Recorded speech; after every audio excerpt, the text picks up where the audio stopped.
Yo, what's going on, people? Apollo back with another video. If you're not subscribed, please hit that like and subscribe button. But I want to thank everybody who did the player ratings last night. Some good ratings, guys, and it was a good result. I think what surprised me a lot about the result was how we were able to just move the ball in transition. A lot of the weaknesses with Arsenal over the years has been the inability to move the ball up the field at speed. The build-up play at times has been very slow, but it's just so fast now.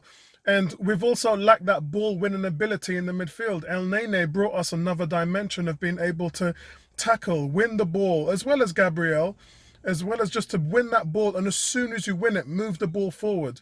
Now, a lot of people have expressed concerns with El Nene over the years for playing it sideways and backwards. But I didn't see that yesterday. I saw him hitting Willian with the quickness. Yeah. I thought that was superb in terms of how we played such progressive football all across the midfield. Even Xhaka pitted in with a nice chance created there as well. And look, if you keep that momentum up, there's going to be a concerns now to whether this team is better in a 3 or a 4 at the back. And it's not conventional to Arteta's success, but I think at the end of the day, as I said, philosophies are one thing, striking while the iron's hot and going with what's working is another. That's more important. Play to your strengths, not to your weaknesses. No more square pegs in round holes, guys. And I think Arteta has a formula now, and he's going to try and wove that in. And then, look, he's by far the finished article. I've long said you need at least 3 or 4 transfer windows to get the people that you want in place. Arteta is nowhere near at the point where he's got the people that he wants. I would pretty much wait until and I don't think January is going to give us anything because we're still in the middle of this pandemic, this global pandemic that's hurting the game and business as a whole. Next year, summer, what is that going to bring? We don't know. Is it fans going to be back next season in the stadium? They don't look like they're going to be back this year in the stadium because of all these new rulings. Really good to see that the result was right and the performance matched the result, and that's very important. And I just think that we grow from there. Next week, we're looking for another clean sheet and another great performance and some integration of Pepe. Please don't leave that boy out of the team. Find a way to get him involved. And look, I'm not sure what Arteta is going to take from what he's seen of Lacazette in this game, but there are positions that you can get more from your players. And this is the reason why certain people are going to be on the bubble this season, because they're going to be watching. We're going to be judging. The performance level has lifted somewhat, and everyone's going to have to be more accountable. If you're going to want to be a top team, if you're going to want to be challenging in the top 4, you have to improve your play. You have to show improvement all across the board. As the strikers, more chances created, more goals. I think we have that with Willian now playing a role. I think you stick Nketiah in there and let him show his goal tally. It's difficult. As I said in the chat yesterday, I don't think that you can produce if you're on the bench. Yeah, you won't be able to do nothing. So we know our history tells us that we've got some guys in the team like Leno. We know what his past has been like. Lacazette not scored away from home in 18 months. The team cannot carry certain things moving forward. And that goes for everybody, even goes for David Luiz as well. If you come back and these guys like Gabriel and them are playing mistake-free football, then we have to even look at leaders like Luiz, because I know what he brings to the team is far more than anything else. But as Bertrand pointed out, he has caused 5 penalties last season, and 4 of them is because of lack of pace. And if those are the things that you can eliminate, you have to look at that as rolling success, yeah? Because the team has to improve. There's no 2 ways about it. So we've heard some certain things in the grapevine. Gareth Bale has now got an 18 million price tag, and Mbappe said he's going to leave next season. Players aren't happy, and we're just going to have to see how that plays out.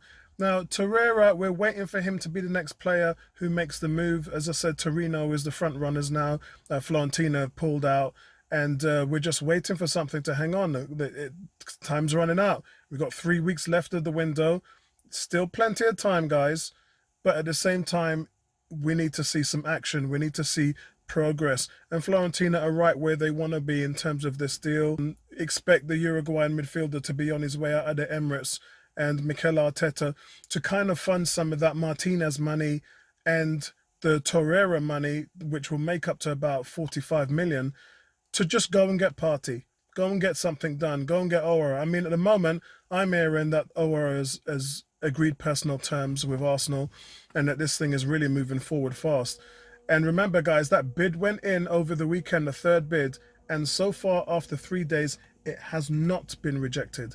So I've not really heard anything outside of that. So I could probably take it as in whatever deal Arsenal submitted has possibly been agreed or will be agreed at some point, which is why they're obviously talking to the player about personal terms. If so, then expect Aouar to be announced in the next 7 days. I think it's going to be that quick. I think that is Arteta's top target now. A lot of people are talking about the Thomas Partey. I think he's really looking to not so much, yes, solidify the midfield, of course, but it's attack. I think that's where he's trying to strengthen.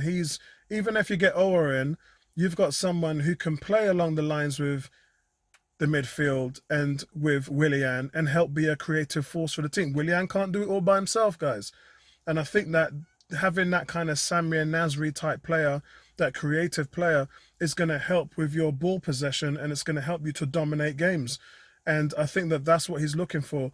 I can possibly think with the way that the team was set up on the back end of last year, remember guys, 0.96 goals let in per game is an average of 30. I think if they go with that, then they probably might not need Thomas Partey, especially when you've got El Nene performing the way he is. That would be something of a divide for Arteta. Arteta would probably look at El Nene and say, you know what, I can live without Thomas Partey. I'm not saying he should say that. I'm saying this is probably where his mindset is. And look, I don't know where that leaves Dani Ceballos, but I do know that the top target will be Aouar in this instance. And if the team's going to go there, then they're going to go there. But Torreira's going to be the next guy off the board. Guendouzi is back on the map. Atletico are eyeing him. They're in talks with his agent at the moment. And again, look, we've had Villarreal, we've had PSG twice. They still ain't let go. Isn't it funny where one team says it's a 40 million deal, and then the next team, Villarreal, is 30 million. And I think that was just done on the sheer fact that Villarreal wanted to loan Guendouzi for 12 months before they bought, and that ain't going to work. Right now, everybody is saying money up front or guaranteed over the 3 years. And Villarreal weren't kind of on that. They were saying, look, we'll give you a little bit of money now. Let's take him on a loan. And then we fling the money at you later next year. PSG was just messing around because it was a swap deal involved as well. And look, 2 clubs so far have turned down Guendouzi, and the player seems to be happy to want to stay at Arsenal, yet we're hearing all this talk about Madrid now being interested in his services. And if they are, yeah, but I haven't heard confirmation of it, by the way, but if they are, then let's do a swap deal with Partey. Let's work something out. You know, I know they're not desperate to get rid of Partey, I know that, but Partey would like to play for Arsenal if they can make it happen. So make it happen. So guys, that's where we're going to leave it. We've got a new fantasy football show happening this week, Thursday at 10 o'clock. That's going to be hosted by Tom Aston, and we're going to talk about where your team is. And my team did dreadful. I was starting players whose games were postponed this week. So I had Kevin De Bruyne and guys like that in the team ain't even played. So my points total was terrible. And I forgot to put Aubameyang as my captain. Yeah, so I ain't going to give you that much good advice, but Tom will. Tom's a big baller when it comes to fantasy football. So look out for that one to happen, guys. Look for that to happen.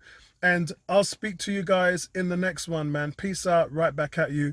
Big up, Gunners. Guess who's top of the league? We are.